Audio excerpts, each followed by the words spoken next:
The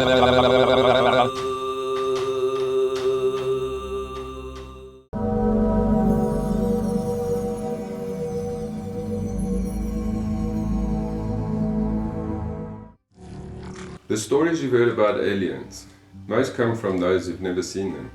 From distant galaxies to hidden bases on Earth, alien visitors have shaped our history in ways we barely understand. Who are they and what do they truly want?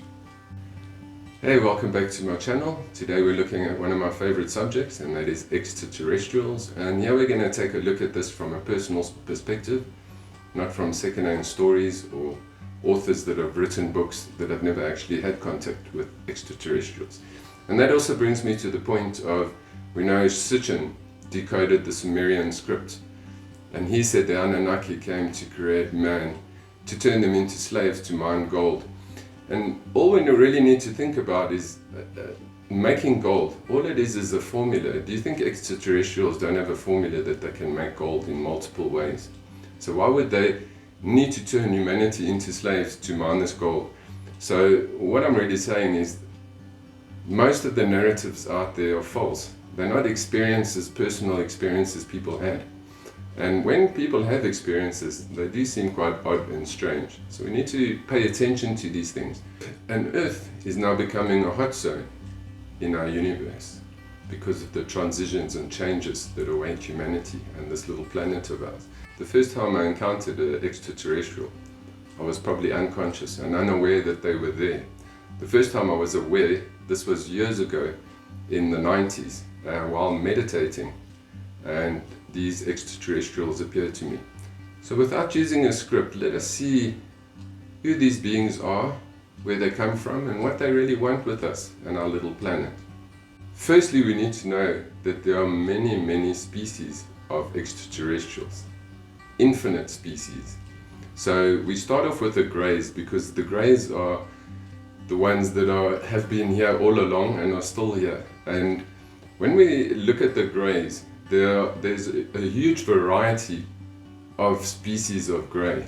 So for example, you get huge spacecraft with the Mantis grey, and this Mantis, we know him as the Mantis King. And these greys work for the Mantis or with the Mantis King. So here it would almost seem as if we have different species all working on one craft. So we have many varieties of greys that come from many different solar systems. And they've got huge black eyes that we see in the images. So I've had multiple experiences with the greys, the different species of greys. And on one occasion, going into a spacecraft, not only me, but a whole lot of people who've been taken up at the same time. And anyway, somebody interrupted me, so I found myself back in my body, only to observe a sight in front of me, which was mind-blowing. In this blue matrix, this room of about 15 people, which were manipulating the energies of each person in that ceremony. And in front of me was the Mantis King, with these bright sparks of gold and white light that were radiating from him. And as I acknowledged him, he laughed.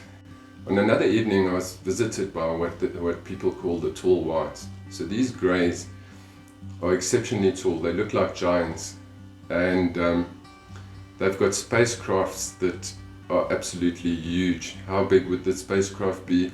Well, I wouldn't say it would be the size of a province, but it's definitely the size of a huge city, maybe bigger. Very much like we've seen in the movies. These huge motherships are hidden between these three moons. Where are these three moons? Well, if you know where they are, you'll know where these beings are hiding.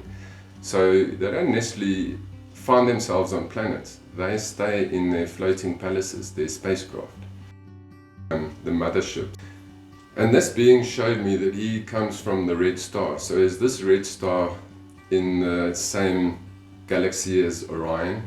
So there is a red star that comes from that area in particular. Then we have other extraterrestrials that also look like greys, but they seem to be more plastic or artificial looking. And it's not to say that they are. These are not robots, they're extraterrestrials. And these extraterrestrials come from a hive ship where there is one queen. And the queen is responsible for birthing new grey aliens on the spaceship in incubators. When you meet the queen from these motherships, you will first be introduced to her by an entourage of otherworldly beings, other extraterrestrials. And in particular, these beings are super advanced, they're super fast, they are immortal in the ethers, and they plug you into the ethers of light. And each of their characters come out. So in other words, you're not going to just see a little alien face with black eyes. Their personalities come out, they recreate themselves in human form, human faces, characteristics as old people because they've been around forever.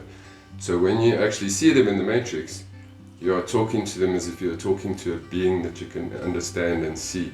And obviously all communication is via telepathy. They're extremely magnetic.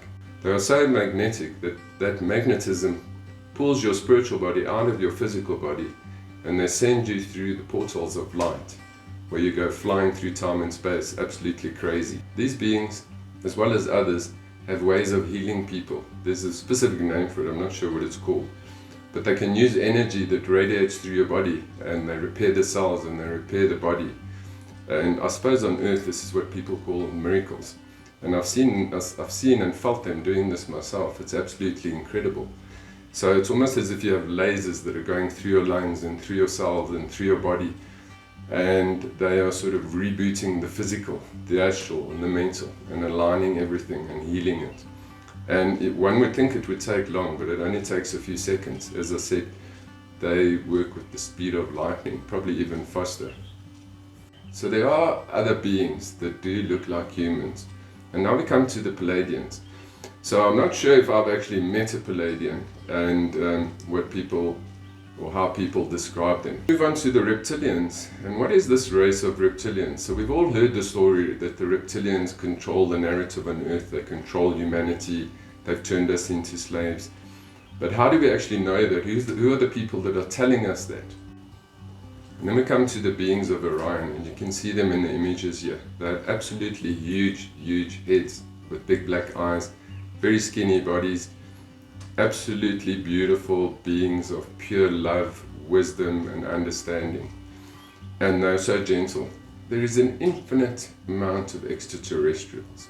You could meet a different one every single night for the rest of your life, and you won't even get to see a small glimpse of what really exists in the cosmos. Extraterrestrials that seem robotic also appear sometimes, and it's debatable if they are robotic or if it's just technology that they're using.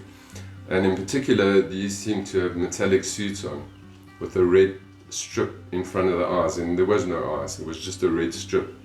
So it just made me think, you know, who are these beings that I'm meeting here? Are they extraterrestrial? Are they robotic? Is this machines that have evolved? So with them I don't actually know. More importantly, we come to the truth, the ancient Naga, the ancient dragons of light. Who are these ancient serpents, these ancient dragons? Well, they've always been around, teaching humanity. We find them in biblical scriptures, in ancient texts, and all around the world, who are the teachers of humanity. And we must know with dragons are exceptionally strict. There's no such thing as a grey area. Everything is black and white. You either do the right thing or you're doing the wrong thing. And they will make sure that you know what you are doing. These ancient beings deserve a video on their own. So I'm going to make a specific video on these dragons so that you have a fuller understanding of who they are, how they function, and how they manipulate the matrix, time, and humanity's destinies. So one evening, while I was in a state of inner peace, an extraterrestrial appeared to me just in front of my face, and almost looked as if I was looking at one of these characters from Avatar, where you could see the face and its little sparkles on it. And as they draw close to you, you become aware of them and see them, and within seconds they move off. So they are really there to come influence your thoughts, to pour visions into your third eye, or to pull you into the matrix, to initiate you into the ancient secrets and mysteries of life. Why are all these extraterrestrials here? Why don't the average person see them? And why are they not landing on the White House lawn? And as I've said before in previous videos, extraterrestrials don't necessarily land. So there was a time on Earth where they landed all over the world to come bring ancient wisdom back to humanity. And I'll give you one example. We know with the Mayans have all these intricate calendars, probably about 20 calendars in total. And there is one calendar that is a 9-day calendar, believe it or not. And this 9-day calendar relates to the gods that landed amongst the Maya to teach them ancient wisdom over that 9-day period. And this is where that 9-day calendar was born. In the ancient world, when these extraterrestrials came, that we had Mount Olympus, so we had the gods of Mount Olympus overshadowing Greece, where there was a renaissance in Greece, and Greece became the center of the world. So for me personally, I found myself in the ancient Maya world, long before that, when the gods brought their teachings to humanity, well, to the Maya. And when you look at the ancient Maya, we were the first to have a zero, and many other things. So it wasn't the actual Maya that discovered this and evolved into this knowledge. It was extraterrestrials that gave this wisdom to the Maya. Just as the ancient Greek gods gave the Greeks ancient wisdom. It's not humanity that had time to evolve far enough to reach that level that we've created or learned this for ourselves. It was given to us. So what we've got to realize, why these extraterrestrials are here, there is a plan, and you can read about the plan in the Great Invocation. And what is this plan? Well, this plan is to speed up the evolutionary process of humanity. So whether it is manipulating the DNA of humans and mixing it with aliens, which has been going on for a very long time. The other plan of the extraterrestrials is to constantly watch us. So we have the watchers that observe us to make sure that humanity doesn't destroy itself or destroy the planet. So when it comes to nuclear weapons, yes, for sure, one is going to go off. And if you watch my previous video, you will see where I've mentioned this. And this will be a marker of things to come. But these extraterrestrials give us assurances that they will not allow a nuclear war on this planet, to destroy this planet. And why is this? Well, it's not only that we're destroying humanity or the planet. Some of the extraterrestrials live amongst us. Our bodies have become refined enough to host their bodies. So they're walking around incognito. So whether it's aliens working with governments or isolated in certain places of the planet, totally on their own. So they're here to teach us and to watch us and to observe us and to guide us.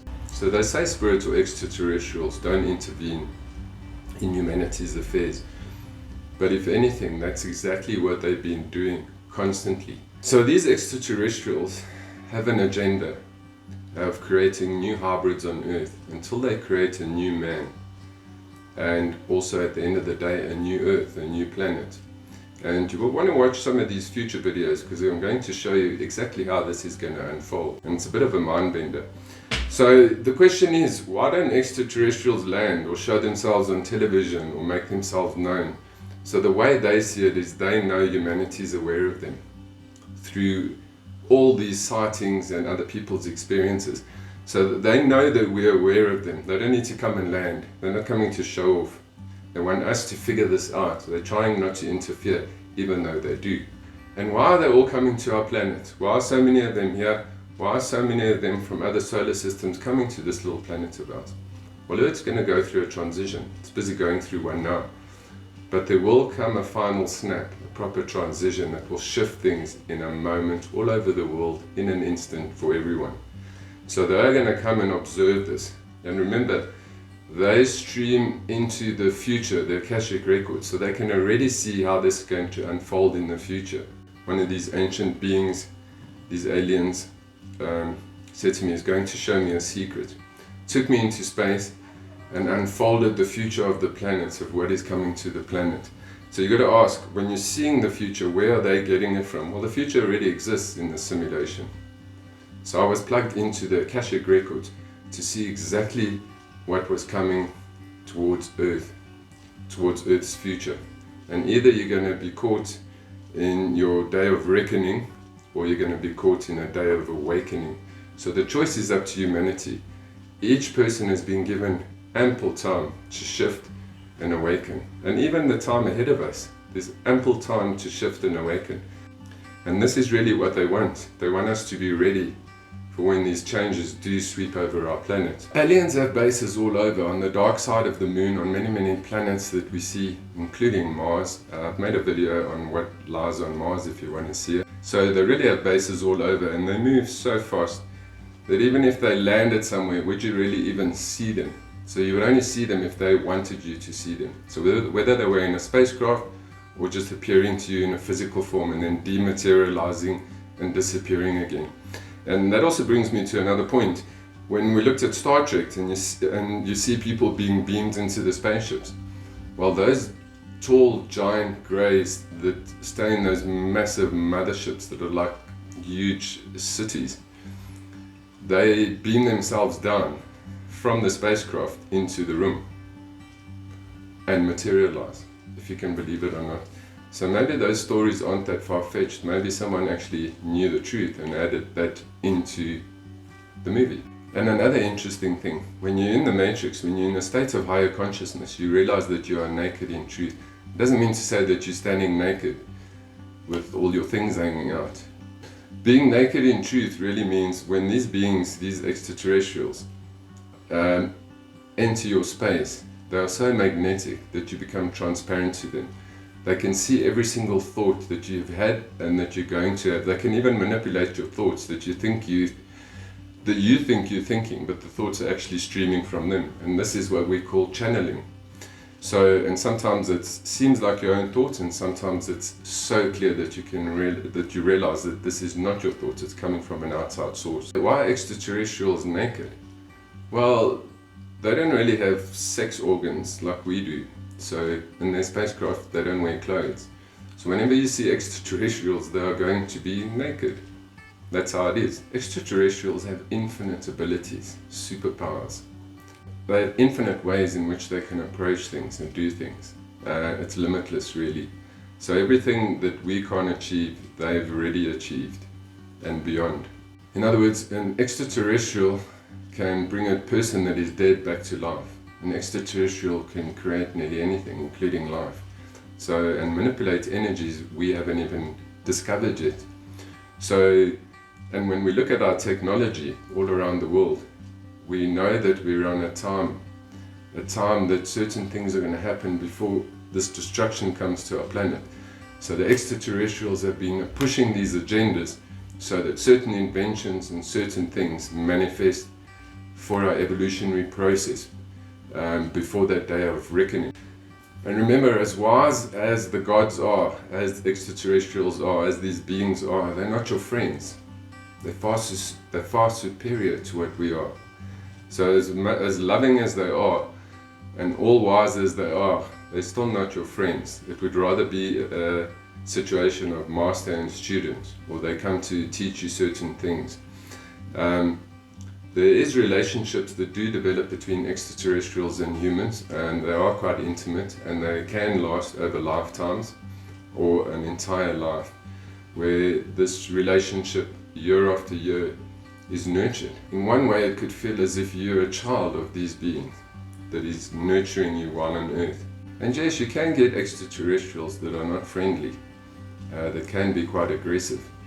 They've got a different thinking and a different approach to how we understand things. So they're extremely strict and they demand your full attention, whether you're conscious or unconscious, as I've personally experienced myself.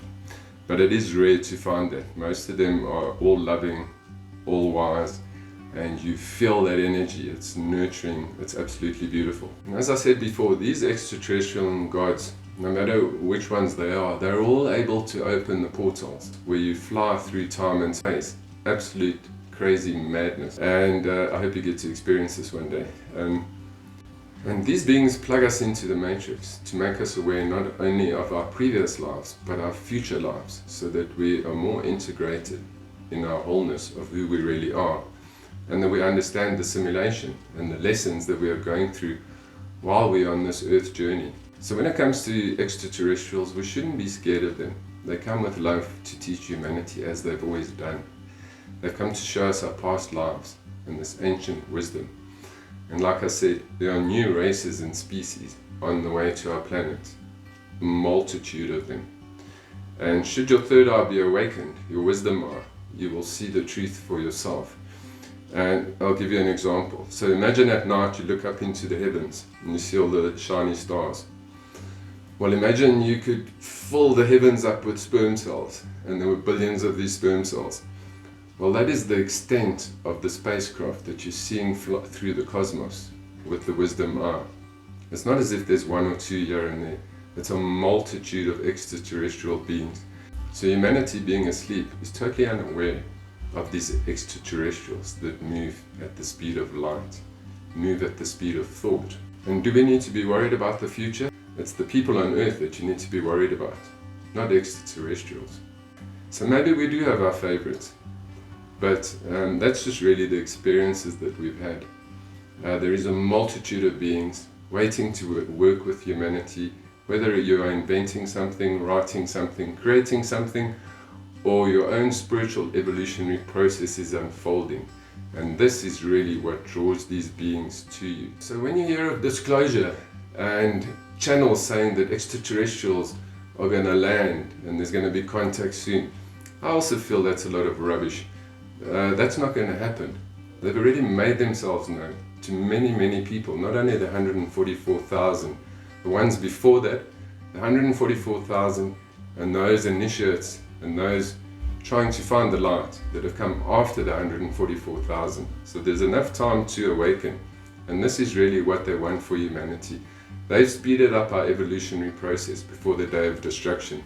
So it's for us to speed up our own spiritual evolutionary awakening before that time of judgment. So if you want to watch future videos of extraterrestrials, my personal experiences with each of these different beings in detail, and some of the prophecies that will unfold and manifest on our planet, hit that like and subscribe button, and I'll catch you in the next video.